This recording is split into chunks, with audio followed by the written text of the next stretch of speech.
Good afternoon, everyone. Welcome to the Board of Directors agenda meeting for September 11th, 2018. We're here to set the agenda for our next week's meeting.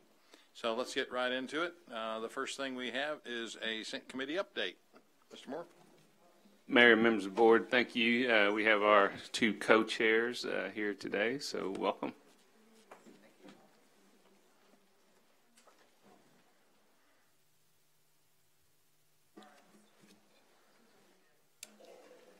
Mayor Stola, Vice Mayor Webb, City Directors, and City Manager Bush Moore, thank you for allowing us the opportunity to come before you and report on the Little Rock Senate Committee.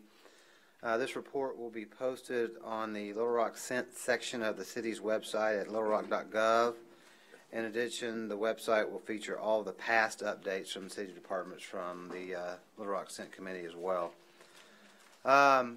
Here are the committee members. Names listed and what ward they're in. It's my pleasure to serve with each and every one of these folks. In the past, when we have shown you this, we've had some vacancies up there. As you can see, we're at 100% representation throughout each ward at this point. Next slide. The Finance Director, Sarah Lanahan, keeps us updated on the city's sales tax revenue. And as she's reported to you each month, 2018 continues to be quite a challenge with revenues increasing and decreasing from month to month. The most recent report for revenues collected through June shows us just slightly higher than the same time for 2017. We also know that City Manager and the finance staff keep a close eye on revenues as well as expenditures. And like you on the City Board, we're hopeful that the recent Supreme Court decision about internet sales tax will have a positive impact for our city. Dr. Hampton. Good afternoon. Now to the capital expenditure highlights. After our report to you last year, the city purchased the McFadden building at 615 West Markham to be used for a new police department headquarters. In addition, the city continues to plan for the new Southwest Little Rock Fire Station. As you know, the land has been acquired. The city is in the multi-year process of budgeting for equipment purchases and phasing in the staffing of the facility. In addition, the city continues to plan for the new Southwest Little Rock Fire Station. The groundbreaking for Station 24 will take place in October. The fire department is working on finalizing the date. I know it will be an exciting day. On the slide, you can see the existing plot of land, which will soon have construction. The sidewalks crew has completed 177,294 square feet of new sidewalks in the past 4 years. An additional 83,307 square feet of sidewalks has been built by the contractor. That is over 265,000 square feet of sidewalks. Public Works continues to finish the projects from the first round of sales tax projects. Each ward was allocated $2.6 million for a total of 60 projects. All design work is completed, 59 are complete, and 1 is under construction. For the second round of projects, a total of $2,600,000 in sales tax funding was allocated for each ward that included resurfacing and street drainage projects. Of the current 36 street drainage projects, 2 projects are in the design phase, 9 are in the right-of-way and bid phase, 18 are under construction, and 7 projects are completed. For the third round of projects, a total of $2 million in sales tax funding was allocated for each ward that included resurfacing and street drainage projects. After approval by the board on June 19, 2018, the Public Works staff started the preliminary work in advance of the start of the year 2019. Parks and Recreation. A total of $888,000 has been spent by the Parks Department this year. This includes LED lighting at Otter Creek Soccer Field, Murray Park Soccer Fields, and the Crump Park baseball and football fields. Also at Murray Park, a new play feature was installed. One photo shows kids playing soccer at Otter Creek. The other shows the lighting right after it was installed at Crump Park.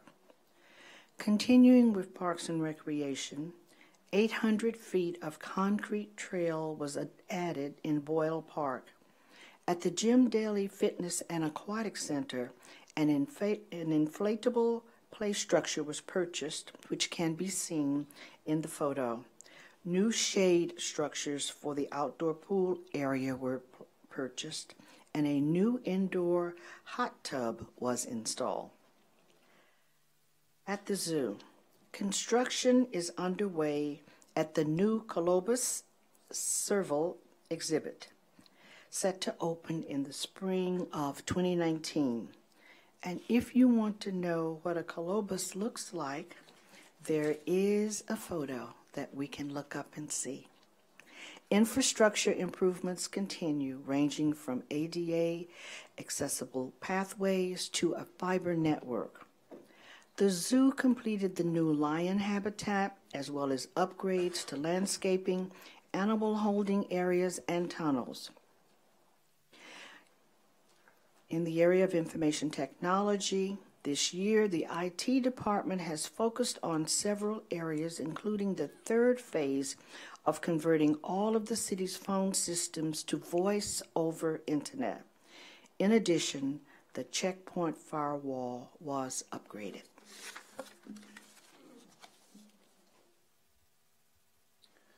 Now to segue from the capital to operations expenditures. First up is public safety. We have 69 police recruits that have graduated in 2018.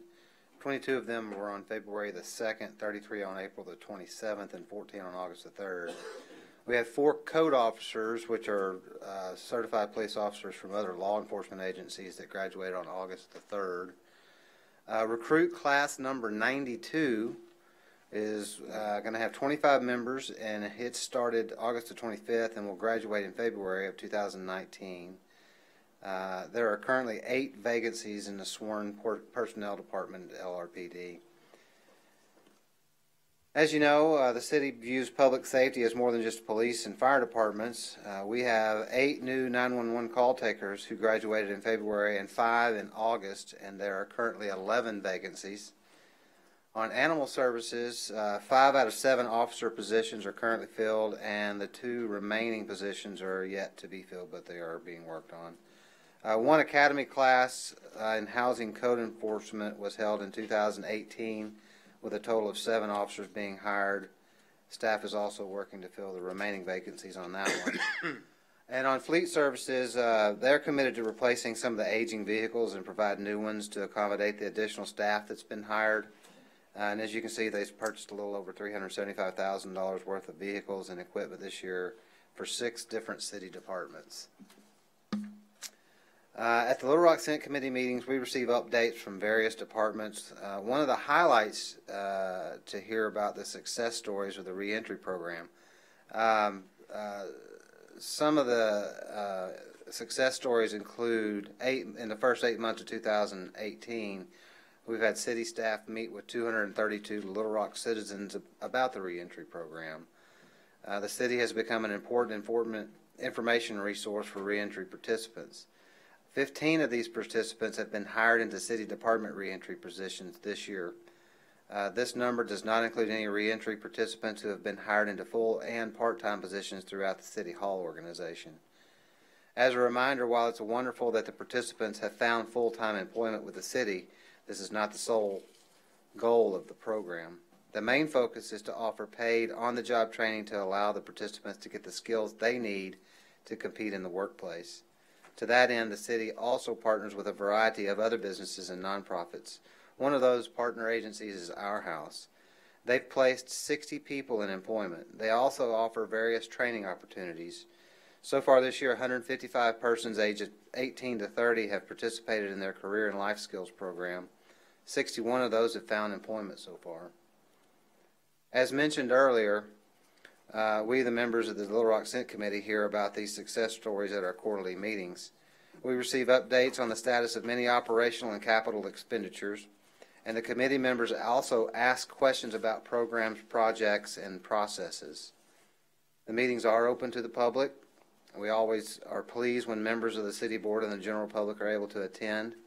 They're usually the third Wednesday of the second month of each quarter. However, in November, the meeting will be on the first Wednesday, which is November the 7th at 11:30 a.m. at the Center at University Park. This concludes our presentation. Very good. Thank you so much, Kenny and Dr. Hampton. Thank you for your hard work and long service, and as well as the rest of your committee members. If you'll extend our appreciation, it's good to get this update, and it's a lot of times this information doesn't get in the newspaper or get in the regular channels of communication. So we appreciate you coming today and presenting that. Thank you. Bruce, could you have those slides sent to the board members too, please? Will do. Good. Thank you. Director Hendricks, you're recognized. Mr. Moore, I'd like to have a copy of that report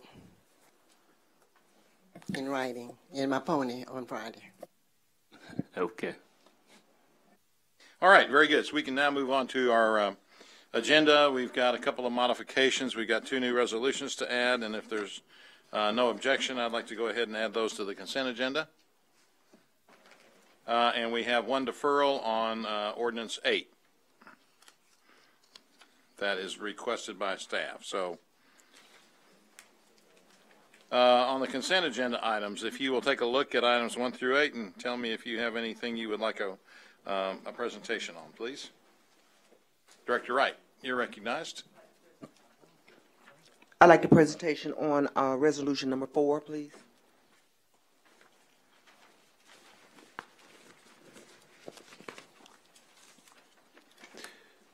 Let me ask Mr. Turner to come forward, or Mr. Howard.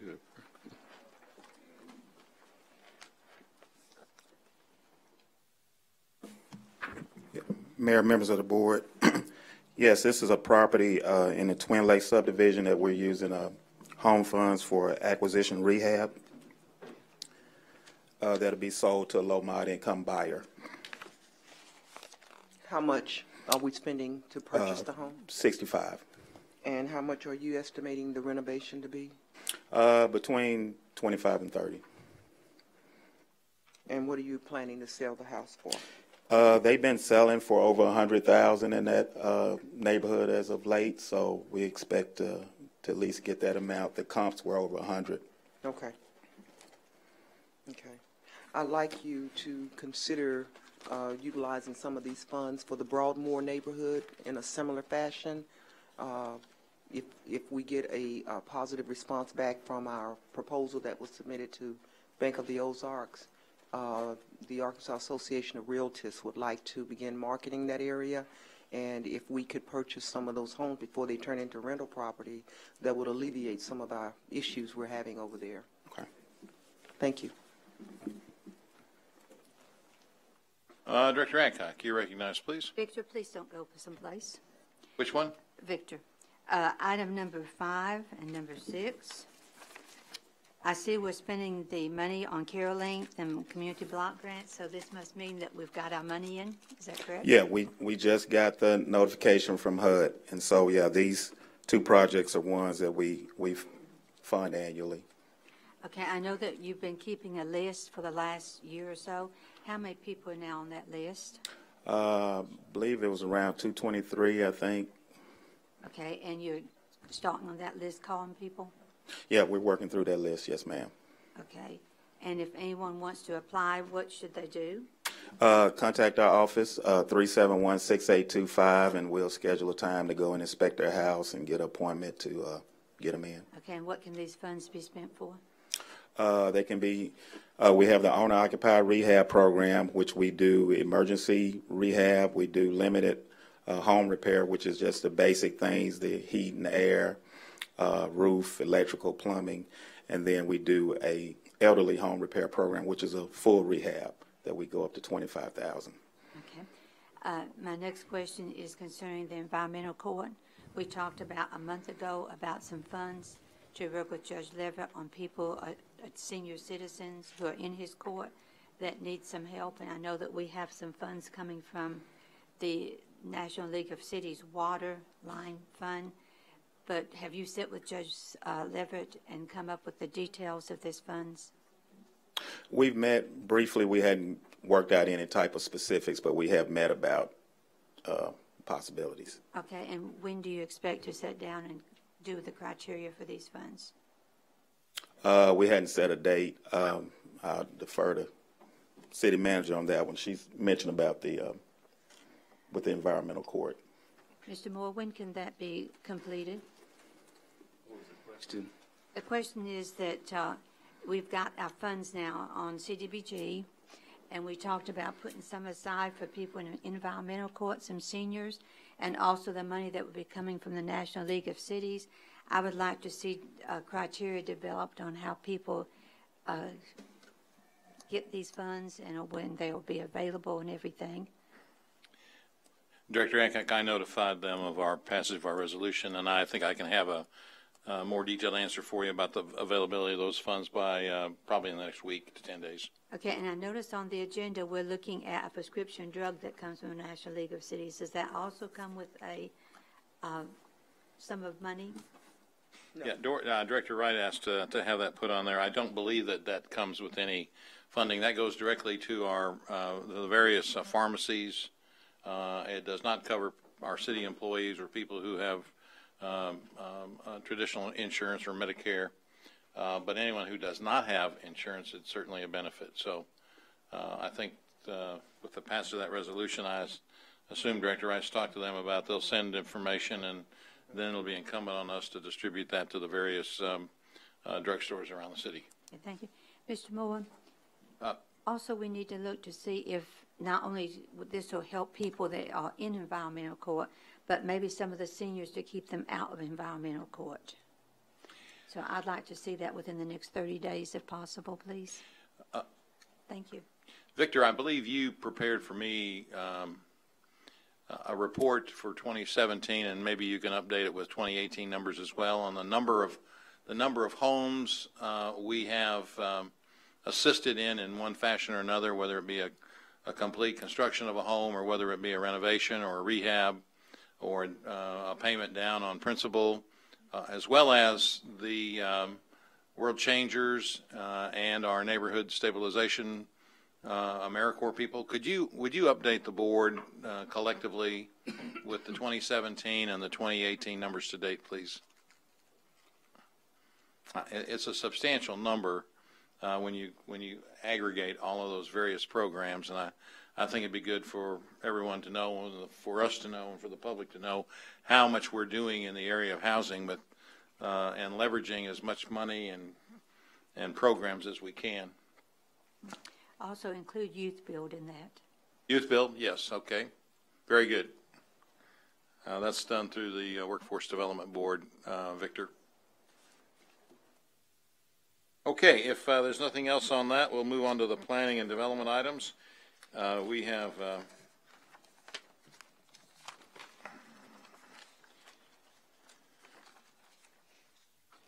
let's see, we've deferred ordinance number 8, which is actually not 8, is it?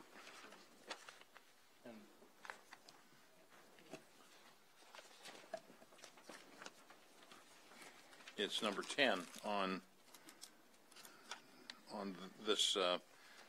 this document. So so if you'll look at the planning and development items 9, 11, and 12, and let me ask if anybody has any questions. Yes, Director Hines, you're recognized, please. On item 9, the Copper Run subdivision, I don't know if this, I had a question about the requirement for sidewalks in part of this development. I don't know if that's going to be for Jamie or for Public Works. May Mr. Collins to come forward.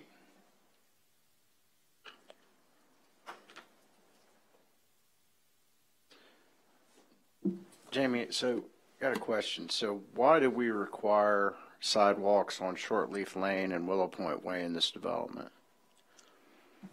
Scott, if you bring up the sketch of that.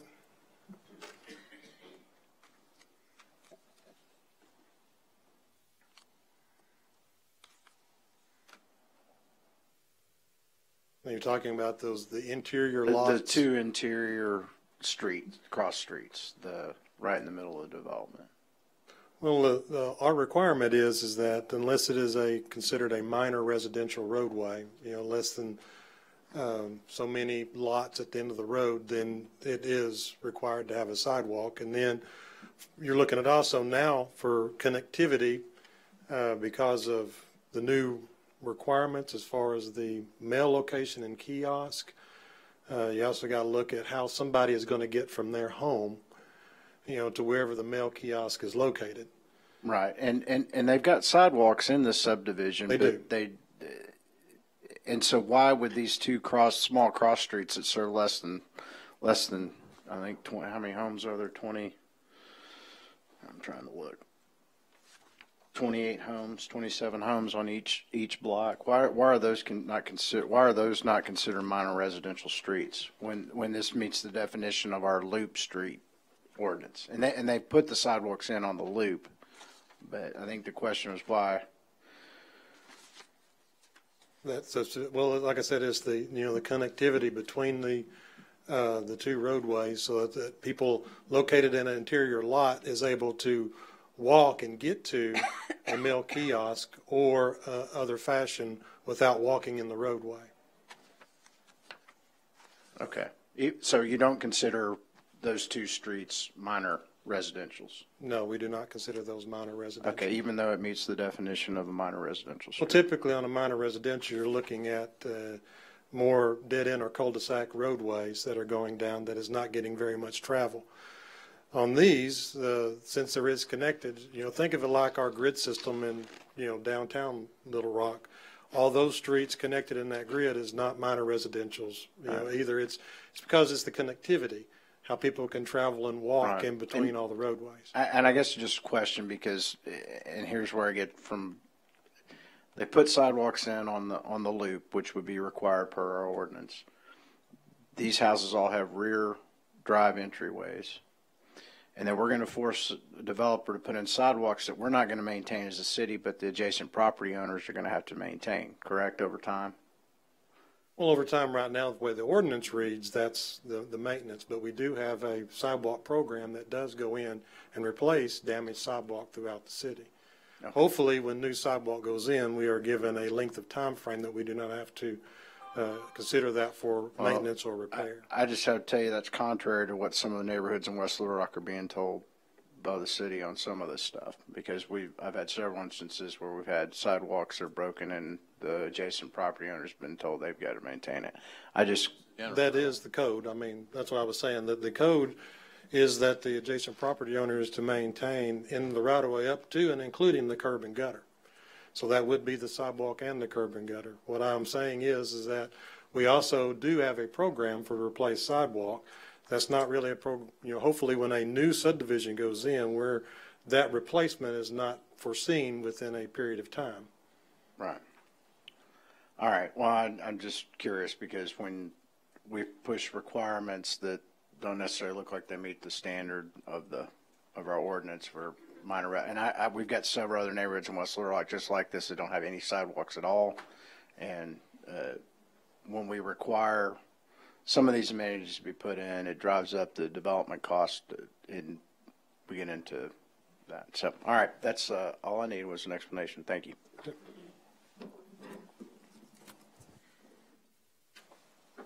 Director Hendricks, you're recognized, please. 11. What number? Ordinance 11. Is that where we're Number 11? Yeah, they'll show those buildings. Scott, if you would put the photographs up, please.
Thank you. Okay, Director Adcock. Yes, item number 12, I've got questions on that. All right. Mr. Carpenter, what will this commission do? How many members will it have? How long will they serve? Director Adcock, the commission would have 15 members who will serve for a 3-year period of time. They would have staggered terms, so the original 15 would have 1-year, 2-year, and 3-year terms. Anybody with a 1-year term would be exempted from the 2-time rule for boards and commissions within the city. Those with a 2-year or 3-year term, that would count as their first term. The purpose, I think Vice Mayor Webb would probably better discuss the purpose of it. Yeah, Director Adcock, this has been a mayoral commission since 2008, focused on sustainability, and I'll let Vice Mayor Webb felt that it would be good to institutionalize it into the city. Okay, another question I had was, how will these people be selected by wards? Will they have certain qualifications? Yes, will these people be selected by wards, so many from each ward, like 2 from each ward, or will they have certain qualifications? Well, currently, I don't believe the ordinance draft has qualifications. It's a very active commission, and the people who are on it are there really representing different aspects of the whole spectrum of sustainability, everything from energy to transportation to the environment. And so it's really worked well in that context that there are people who are focused on a variety of things. So whether it's recycling or whether it's composting, whether it's dealing with energy and alternative energy sources, I think they're going to be coming forward with, they came forward with the PACE legislation dealing with the opportunity to put in energy efficient heating and cooling systems and other kinds of sustainable programs in buildings with an alternative financing system. That happened about 1.5 years ago. So they'll come forward with a variety of those issues. There's a sustainability roadmap that they have been implementing that continues on through 2020. We do an annual sustainability summit. I think we're in number 7 or 8. 9. We're on number 9, where they recognize outstanding examples of businesses and individuals who are practicing effective sustainability measures. Will this be advertised, or will the people who've been serving on it for 9 years automatically be put on it? Well, I think the intent is to try and continue with some of the members that are on there, but they'll have to have, in this instance, they'll have to have a specified term. So I'm not sure from an implementation standpoint whether they'll all draw from the staggered term that Mr. Carpenter mentioned. I presume that'll be the way that they will do that, and then any vacancies there are, we will advertise and fill those as they develop. Since you named several different areas of sustainability, and you're going to open this citywide, are you not afraid of losing the people that you have on there that fill a certain purpose? No, I think they'll all, I mean, to the extent that they all want to be on this, I think they'll continue, yes. Yeah, I would assume that all of them will want to continue in the capacity as a city commission. I mean, in essence, what we're doing is just ensuring that it's continuation beyond my tenure as mayor. We started this in 2008, and it is something that cities throughout the country are doing. I think it's a good move to make it a city, an actual commission that is recognized by city ordinance. Okay, thank you. Yeah, go ahead, Director. Vice Mayor Webb. Thank you, Mr. Mayor. Just to add a couple of things. And first of all, I want to commend the staff, Faith and Melinda, who've done a wonderful job with this, and also the mayor for starting this early on in your tenure. And I've had the privilege of going to a lot of the sustainability summits, and keeping up with what's been going and participating in some of those. And as the mayor said, I wanted to make sure that we didn't lose this and that it weren't dependent on who the mayor was, whether or not we had this as a commission.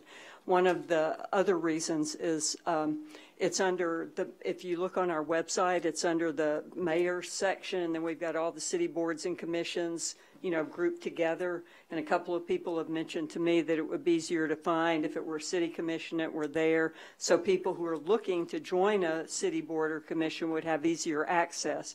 But before just pulling this out of thin air, I talked to the mayor and talked to the city manager, talked to Melinda and Faith, talked to the chair of the commission to make sure that all of those folks thought it was a good idea to do. And as the mayor also said, I think it would elevate it a little bit in stature, and it would give us the opportunity to try to recruit within our wards people who might be interested in this very important topic as well. So there were a variety of reasons that we wanted to move forward on it with board approval. Okay, Director Wyrick. You recognize, please. Thank you. My questions were on item 12 as well, and I think it's been vetted, so I don't have any right now. Thank you. Okay, thank you. Director Wright?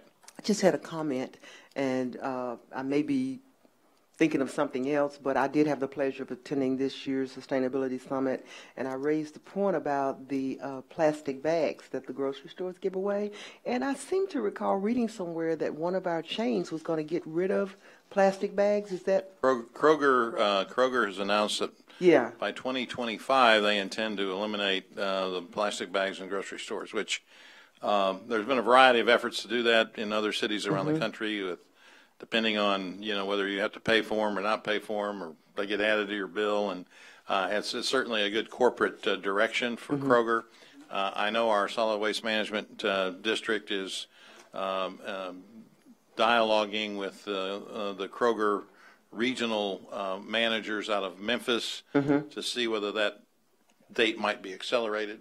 So that's the latest and greatest on the information I have on it, but yes. Well, I think it's fabulous, as I had shared with the members at the Sustainability Summit. I've traveled to cities where that you have to bring your own grocery bag because they will not give out those bags because of the damage that it does to our landfill. So I was kind of pleased to read that.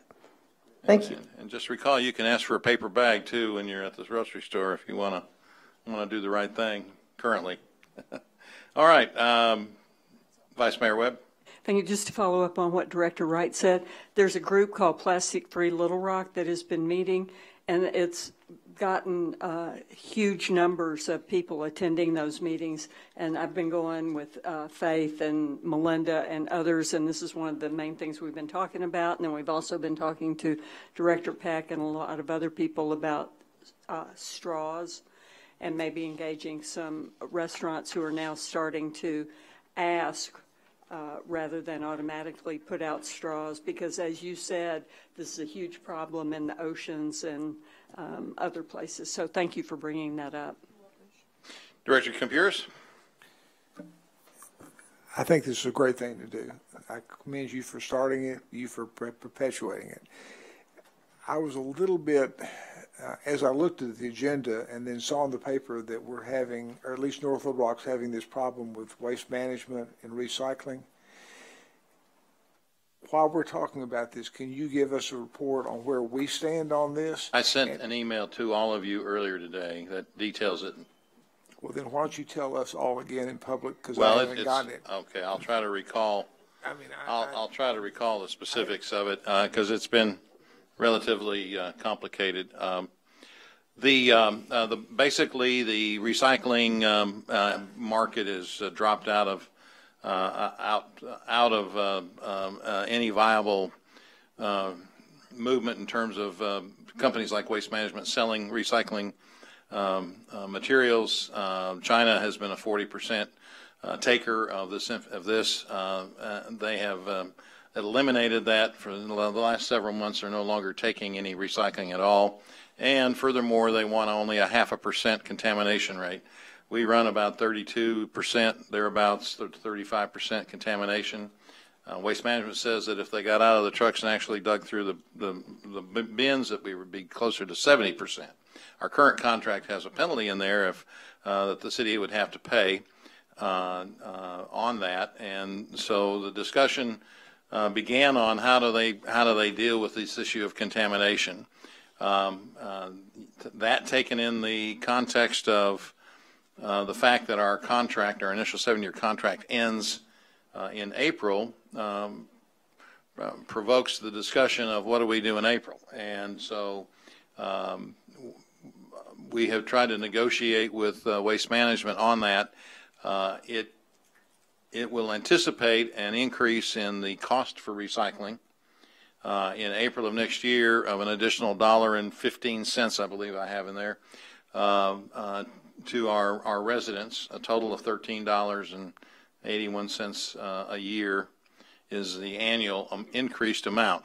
If you look around the country, standalone recycling contracts are going for anywhere from $5 to $7.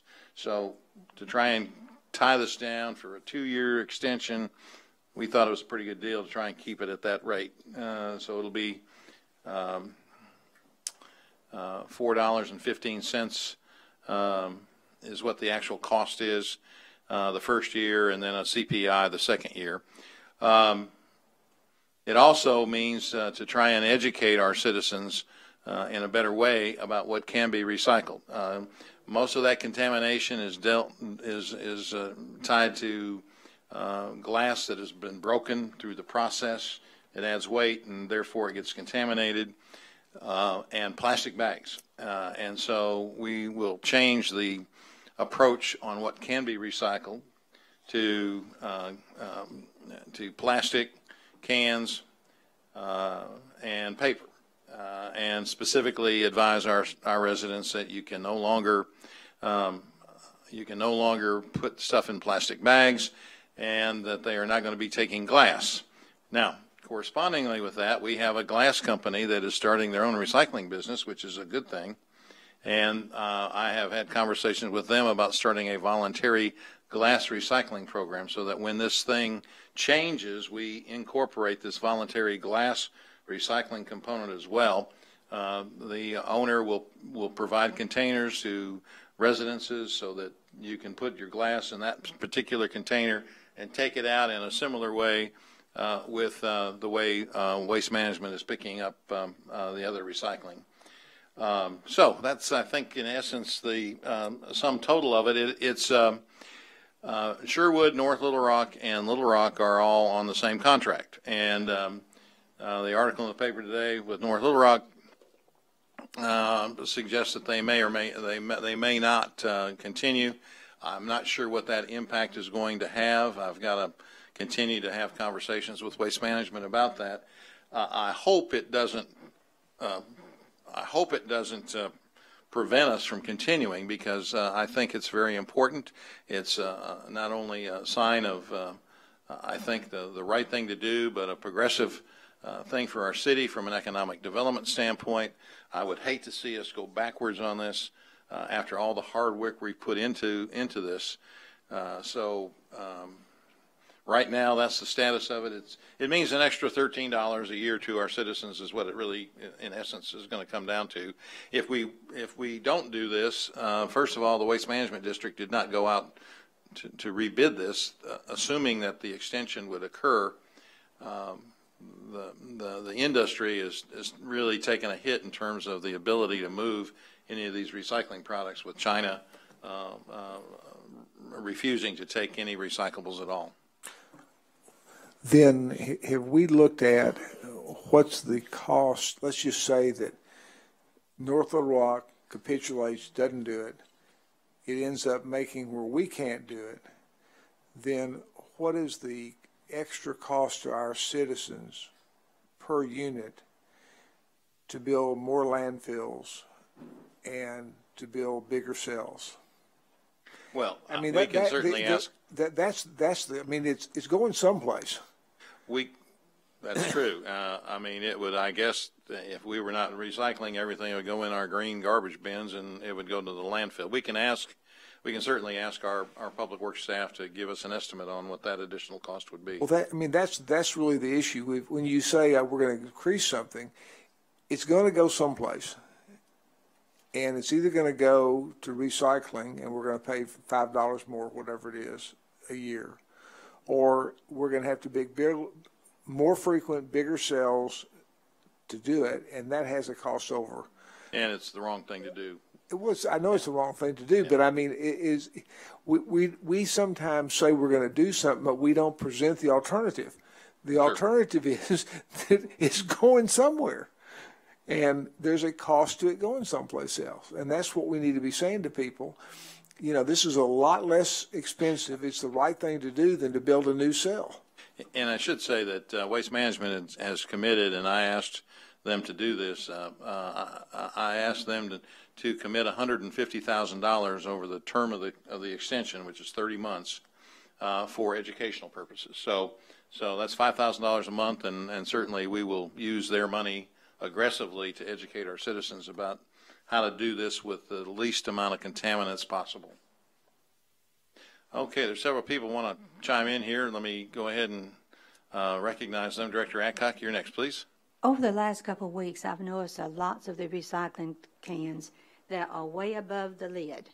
The lids are just about standing up straight with more products laying on top of them. Well, once it rains, then those products are all contaminated. And I don't think people understand, because they leave them out there week after week and they're not being picked up. We need some type of notice that when your can is left out because you've got it stacked high and it's rained and it's wet, that they're not going to pick it up. Well, through the educational system, we can try and address that issue as well, yeah. But when will the education system start? Well, we've got to negotiate this extension, and things are very fluid now relative to the citizen feedback that Mayor Smith has asked for from his residents. And I don't know what the impact of that's going to be. I'm going to try and find out. Well, I'd like to know if there's anyone giving any type of notice to Waste Management or to our trash pickup people that these are sitting out there, because they stay week after week. And if the citizens evidently don't understand why they're not being picked up, because they just leave them out there.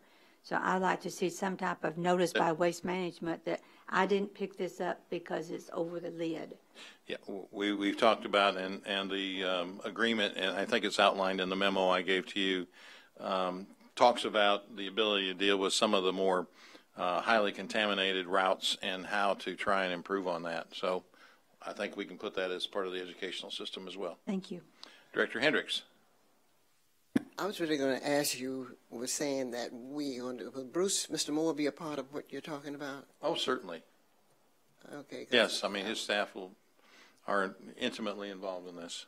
Okay, and another thing, you mentioned about educating the tenants on what to put in a can and what not to. How are you going to do that? And particularly with renters. Well, there'll be communications. There'll be things that can be stuck in the utility bills. There'll be there's a lot of PSAs going on right now that the Solid Waste Management District is running.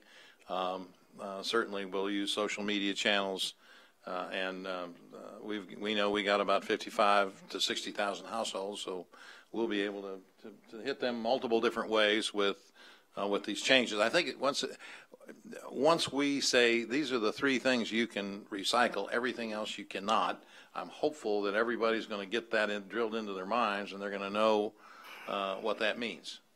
No plastic bags, no black plastic bags, no clear plastic bags, no white plastic bags, no bags whatsoever. And you let me know if that works, okay? Okay. I'll let you know. Director Wright, you're recognized. Excuse me. A couple of things, Mayor. I'm having a lot of complaints in Ward 6 and some of my neighborhoods, particularly Broadmoor and Barrow, where people are not using the recycle bins for recycling. They're using it for regular trash, and nobody is picking these up, so they're just sitting there. Well, it's contaminated, and so they're going to have to be tagged. And what's going to happen through the course of this is that if there's a route that this is a problem in, they're going to get noticed. And I don't know how many times they're going to get. I don't know when 3 strikes and you're done, but the cart will be picked up and they won't have the ability to recycle. Well, that was my question. Who is responsible for tagging these so that the... Well, in the current contract, Waste Management has that responsibility. We've negotiated that we will look at these routes periodically, the ones that are more problematic than others, and we will assist. I've talked with Public Works, and Public Works will assist with Waste Management to make sure that those violators are tagged and advised. Okay. Also, I'm sorry. Yes, go ahead. Okay. Also, you said that it would cost $13 more a year per resident. That's right. $13.81. Okay. Because I know I'm going to get this question. $13.81 more If we per year. went out to bid, I'm confident it would cost much more than that. Okay. Than the cost of recycling. All right. I mean, and our staff has looked at that, and they've inventoried other cities and locales, and anywhere from $5 to7 a month. And this is at $4.15. Okay. Thank you. Director Peck. Thank you, Mayor. I just wanted to follow up and thank you for starting this in 2008, and I think it's so important for our whole community and bringing this up and having it be a regular commission. I want to make a quick comment about glass recycling. So ACE Glass started a pilot program in Maumelle. It's worked very well and have started now with a few restaurants. And it can work. So I'm really excited about that. And Doris, Director Wright, just to follow up on plastic bags. There's so many little things that businesses can do, and I hope we can educate not just residents but businesses about what we can do. Just not using haven't used plastic bags at my restaurant in years. Now making people ask for straws. So there's small parts. It's small things we can do, but it's all going to take some educating folks. Yeah. Director Wyrick. Thank you. We may be a little bit off topic here, but I had a gentleman call me from Western Hills, and he said that his complete street did not have recycling for 4 weeks. And when he called in, he was told that the cans were contaminated. Well, there were several on the same street that they did not pick up. So one of the things that he brought up was he's a recycler. Melinda, you've talked to him before. I mean, he's to the top on recycling, and he was just appalled that someone would say that his recycling was contaminated. But he did bring up that our website is not correct in regards to what we can recycle and what we cannot recycle. So if that's not correct, then I think that needs to be updated. The other thing I wanted to ask was on the glass recycling, are we envisioning a Green Monster, a recycling can, and a glass container as well? So 3 containers? Well, the answer to that is yes. It won't be the same size as the other containers. I think it's an 18-gallon bin probably that ACE recycling, glass recycling, will put out and provide at no cost to the citizens on a voluntary basis. At least that's what he's committed to me so far. Okay. Yeah. Some of our lots, it might be crowded to have three receptacles at the front of the Well, yard. It'll be a small 18-gallon bin. I mean, so it's the smaller bin that we used to have, that kind of thing. Okay, so if we could check our website to understand if it's got the right items on there to Sure. recycle. That's going to change, so yeah, it'll have to change. But he indicated he was, kind of upset because, well, the website doesn't say the right stuff, and I'm doing what I'm supposed to do, and, it couldn't be contaminated. But to have several recyclable bins not picked up on a street for 4 weeks, and it was because they were contaminated, is a strange story.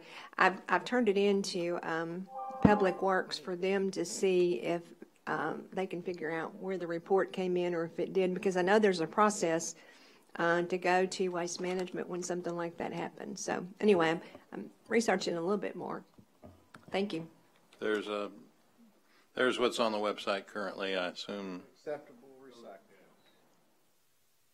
It says plastic bags. That says no. No, thumbs down, no. Oh, well, the thumb was covered up. I couldn't see it. Okay, so Okay. one side's no and the other side's yes? Yeah. Is that what I'm looking at? Mm-hmm. Okay. Okay, very good. Well, that's correct at the moment, yes. But if we extend this, then we'll be having it'll change. Okay, we can, we've got a public hearing on ordinance 13. Any questions on that? Director Richardson, yes. Yes, sir. Back to the recycling. I saw what we have on the website, the yeses and nos.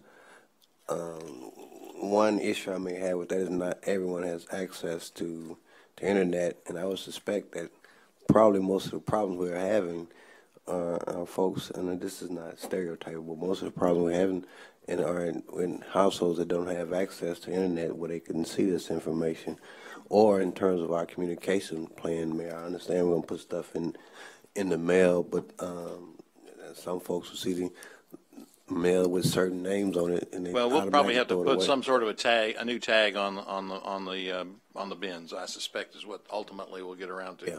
All right. Thank you, sir. Okay, we've got a report. Is that right, Mr. Moore? Yes, we got our financial report, second quarter. I've got an appointment that I can't avoid, and so I'm gonna turn the gavel over to our vice mayor to complete the agenda meeting. Thank you.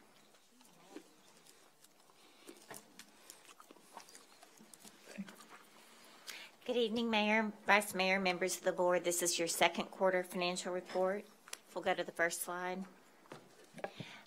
This is through the end of June, and all of the numbers I'm going to give you are in comparison to the original adopted budget. The amendment that you adopted on August 21st will be reflected in the reports beginning in July. So, first of all, we had collected 46.36% of our revenues in comparison to 47.23% the same period a year ago. And at the midpoint of the year, we would anticipate about 50 if all revenues would be collected ratably. On the next slide, you'll see that of a budget of $100,593,944, we had collected $93,263,421, and that compares to $90,696,847. So we are approximately $7.3 million below budget, $2.6 million above the same period a year ago, and the breakdown by category is on the next slide. And as you all are very well aware, a lot of the variances are simply due to the timing that the revenues come into the city. The property taxes show that they're $1.4 million below budget, but when you look in comparison to the same period a year ago, this is due to the timing of collection. We receive about 60% of our property tax revenues when the October deadline arrives. Sales tax, I'm going to go into detail in a moment, so I'm not going to talk about it a lot right now. Licenses and permits are due at the first of the year. Through the end of June, we had collected 95% of our annual budget on licenses and permits. Our mixed drink permit revenues, which are also included in there, were 17% above budget through the end of June. Our actual building and related permits were 15% above budget through the end of June. Those adjustments were included in our budget amendment. We increased the budget for licenses and permits by $518,000.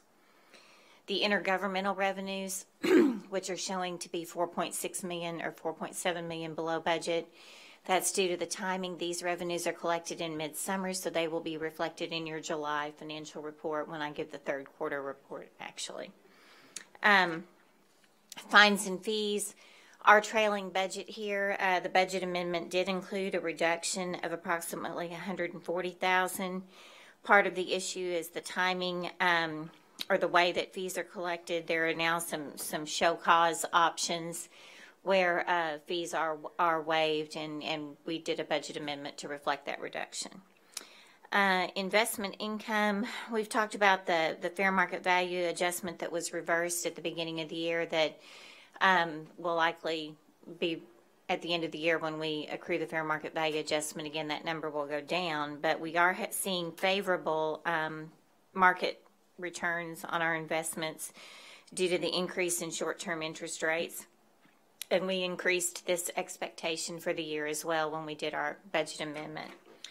The negative number in the miscellaneous, the variance, that's due to the timing. We received contributions from the Little Rock Convention and Visitors Bureau associated with the payment on the short-term note that we took out for the Cromwell building.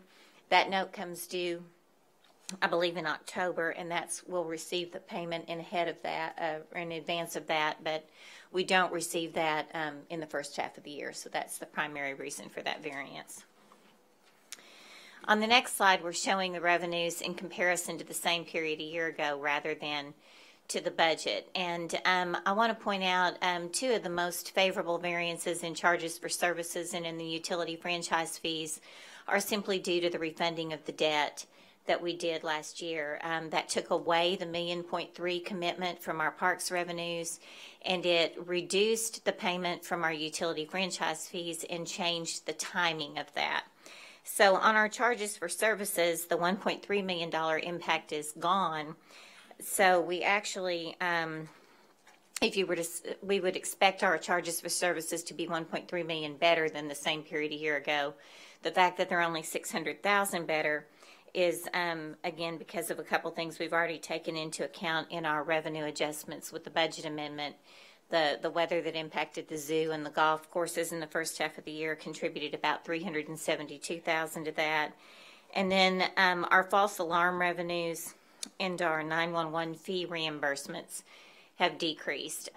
False alarm revenues decreasing is a good thing. That means we've done a good job of managing our false alarms, and that's what we would want to accomplish. The 911 fee reimbursements, the cost of the maintenance of the 911 has continued to increase, and so the amount of fees that are available to help offset the 911 salaries has gone down. On the next slide, we're going to look at the sales tax growth for the last 3 months. In June through August, sales tax receipts for April, May, and June, so we received those 2 months behind, increased 2.61%, then decreased 0.44%, and then increased 0.94% respectively for those 3 months.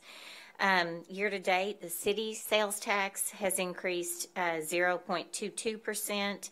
The city's portion of the county sales tax has increased 1%. The blended growth is 0.54%. You'll recall our original adopted budget was 2.5% growth. Because at the time we adopted the budget, our fourth quarter results weren't in yet, and those were a little trailed what we had thought based on, if you look back at June 17 through September 17, all those big high growth months, that's why we had raised that projection, and then things dropped off in the last quarter of the year. So actually to achieve what we had forecast as 2.5% growth would have taken a little over 3%. We reduced all that in our budget amendment, so our results are very close to the budget amendment at this point, and I'll show you that in a moment. Over the last 12 months, the growth rate is just 0.56%.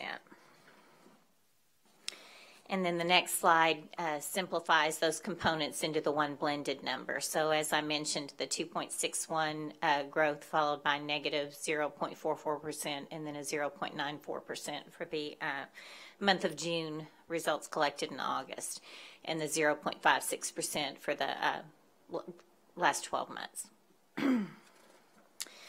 On the next slide, you'll see where we stand in comparison to the original adopted budget. So with a blended result of 0.54% growth, we were trailing our budget by $1,274,000. We took that into account in our budget amendment, and with this latest result, we're about $62,000 off of our amended budget results, which is 0.12% off of our amended budget. On the next slide, you'll see the same slide actually that you saw from our LR Sync committee. This reflects the growth in the 1 penny sales tax, both the operating share and the capital portion. Year to date, we've had $15 million from the 5/8 cent portion that has contributed to our police and staffing and zoo and code enforcement, all the things that we put into the ongoing budget. And then the capital portion has brought in $9.2 million for a total of $24.5 million. Life to date, since the inception of the tax, we have collected $313.8 million. The disappointing part is that our growth year to date is just 0.22%. The next slide will be our electric franchise fees. This is one of the areas that we had to reduce in our budget amendment. Through the first quarter, things looked really good, and the change is that right at the end of December, the 2017 Tax Cut and Jobs Act was implemented at the federal level. That provided significant tax relief for our utilities. That tax relief has been passed on to our individual customers, which is a positive thing for the users. The issue is when the utilities projected for us what our franchise fees would be off that revenue, and our budget was built around that, they have now reversed those rate increases. So we've seen some significant reductions. And as I told you last month, we were seeing growth of 17%, 21%, 12% in the first 3 months of the year, primarily due to both the rate increase that had been passed and the increase in usage. Since the tax cut was implemented and now you're seeing credits on your bill to reverse that impact, the revenue has decreased 17% a month. We did see a little bump in June. The decrease was not quite as severe because usage was up 13.6% associated with the hot weather. Our budget amendment reduced the portion of our franchise fees attributed to energy by about $2 million. And we believe that we will be on track for that as the year progresses. Gas franchise fees on the next slide. At the time we did the budget amendment, the CenterPoint had not yet implemented the impact of the Tax Cut and Jobs Act. And many of y'all may have seen in the paper just in the last week or so, they announced that they will be having rate reductions that will begin in October. It will average about 9.5% through the end of the year, and then I think 7% in January and February. So our budget amendment did not reflect that. We actually, again, because of the very cold winter, we're beating our estimate for franchise fees in CenterPoint. This helped offset the decline that we had in the energy fees. So we recognized the increase we had experienced year to date of $463,000 in the budget amendment. Based on the most recent projections we've received from CenterPoint, I think the impact should be less than $200,000 for the decrease for the last portion of the year. The next slide will talk about our expenditures. We had expended 48.46% of our original budget in comparison to 48.8% the same period a year ago. Again, 6 months of the year. Ratable expenses, that would be 50% of our budget. On the next slide, you'll see that we had expended $95.9 million compared to $94 million a year ago and a budget of $98.9 million. Variances by department appear on the next slide. The favorable variance on the general administration line, line 1, is primarily due to the timing of our actuarially determined contributions to our other post-employment benefit plan, which is mainly insurance, and to our closed uniform or non-uniform defined benefit pension plan. Those happen at the end of the year. The moving down the line on line 4, the unfavorable variance in the city attorney's office is due to the encumbrance for the software, for the case management software. Again, that was included in the budget amendment. The board had approved that expenditure. So next month, that variance will go away once we implement the amended budget. The district court, traffic court, line 7, that's due to the timing that we pay the public defender services annually in January. We move on down to golf. The golf variance is primarily due to the timing of the contributions that we make for the First Tee program. That was included in our budget. Those were made at the beginning of the year, and that variance is just due to that timing. On the fire and police, fire actually, while it's showing a favorable variance of $280,000, $941,000 of that is due to the timing of the pension contributions that are associated with the closed pension plan. Those follow the collection of the 1 mil levy that's dedicated to that plan. So when you take that out, they're actually about $660,000 over budget. And again, we included that in the budget amendment. That's primarily associated with overtime and personnel cost. We included that in the amendment. On the police side of things, there's a $3.5 million favorable variance due to the timing of the contributions to their closed pension plan. So they are also slightly over budget, about $200,000 over budget when you take that into consideration. The principal and interest on the debt service, that's following budget right now. In comparison to the same period a year ago, it's about $3 million less, and that's because we paid off one of our largest notes that we took out to advance the 3/8 cent projects, and so those notes are now being retired, and there were not as many outstanding. There were no payments in the first 3 months of the year. And now on the next slide, you'll see our authorized but unfilled positions. The original budget anticipated about $6.5 million in vacancy savings for the year. Again, that approximates a little less than 5% of the payroll to account for the time when positions are vacant and we're working to get them filled. We had achieved just under $3.3 million through the June 29th payroll. We have 120 budgeted positions that were unfilled in the general fund at the end of the second quarter. However, with the recruit classes that have come on since then, that vacancy savings will slow down significantly the next half of the year, which is why we reduced our anticipated target during the budget amendment. The vacation and sick payouts, we had accrued $1 million in the original budget. We increased that amount in the amendment. We had expended $750,000 as of the end of June.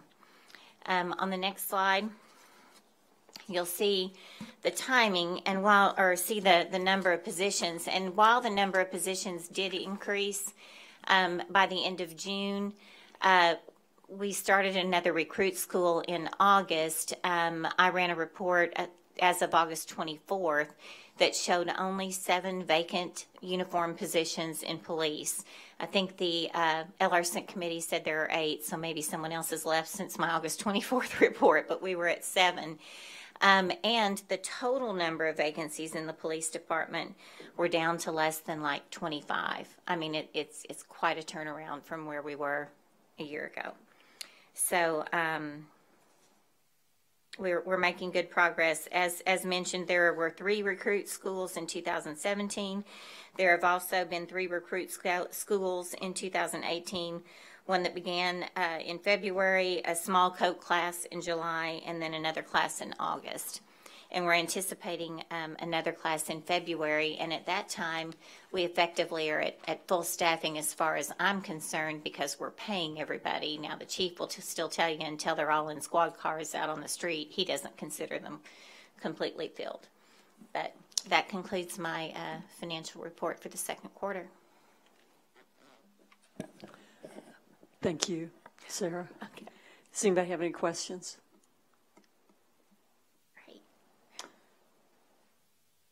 Bruce? I don't have a question, but just a comment. I passed out to you all a cover memo and 2 city bond ratings. I hope you saw that and have an opportunity to look over that at your leisure. But I think it's very significant when Moody's confirms our credit position, and with their AA1 rating, which is stronger than most cities in the country, and then also S&P confirming our AA stable rating, and this contributes to low interest rates, and there's some good narrative. This talks about our overall financial picture, so I wanted y'all to have a copy of that. Thank you very much.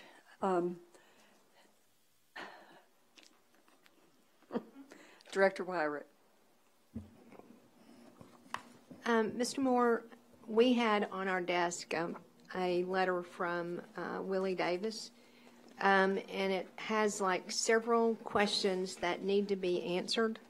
Or they're expecting a written response on each issue that was presented.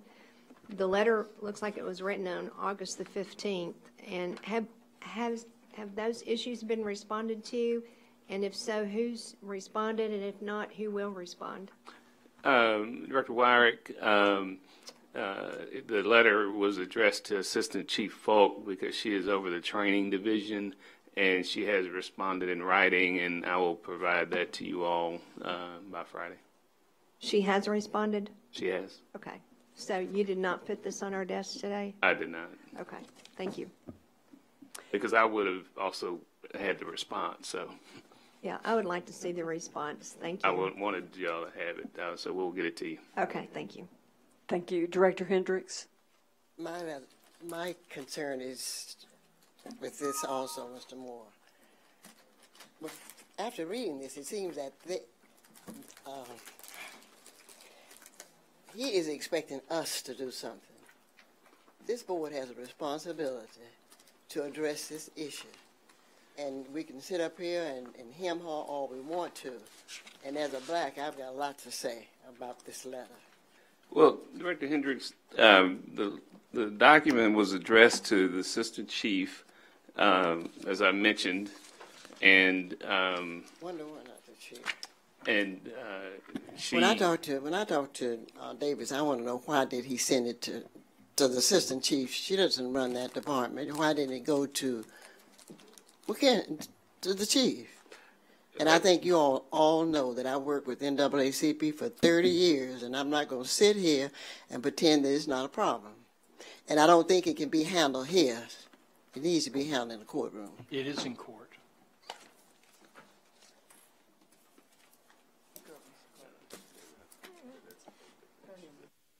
I'm through. Director Richardson. Yes, thank you, Vice Mayor. Tom, you mentioned it is in court. Is it in court related to this one issue or a disciplinary issue? Well, that particular. I think there are two things that are connected. There are two lawsuits. One is working through the administrative process on the disciplinary issue. One is working through federal litigation claiming discrimination against the city. The specifics of this one may not be a part of the federal suit yet. However, we have gotten notice from plaintiff's counsel they intend to amend their complaint. And the response, there is a response memo out, correct? I didn't prepare one. Well, I think Bruce Chief just said that Chief Falk Chief did. Falk I think had there's prepared one some and he would people provide it. who have access to it that we haven't had to date.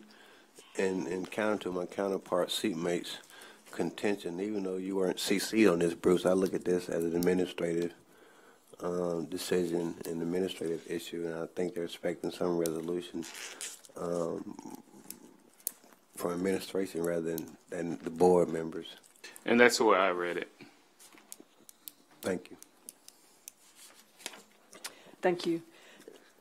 Seeing no other questions, we will be back together. Oh, one other thing, Vice Mayor, not everyone got that. Director Peck didn't get it, and doesn't look like it's at Director Forson's station, so not everybody got that. Okay. We will. She doesn't have it. There you go. Okay. Okay. All right. Director Hendricks. Tom, did you have something for me? Did you have something for me? Were you supposed to be putting together? Look at your minutes at the last meeting. You were supposed to prepare something for me. I will. I'm sorry. Okay. Okay. One last announcement. Tomorrow at noon, and I think everybody got this from Laura, but tomorrow at noon at the Clinton School, there's a program from a gentleman from Albuquerque who runs the program there called There's a Better Way. And I hope that a number of our board members will be able to attend that program. Seeing nothing else, we will be back together next Tuesday. Thank you.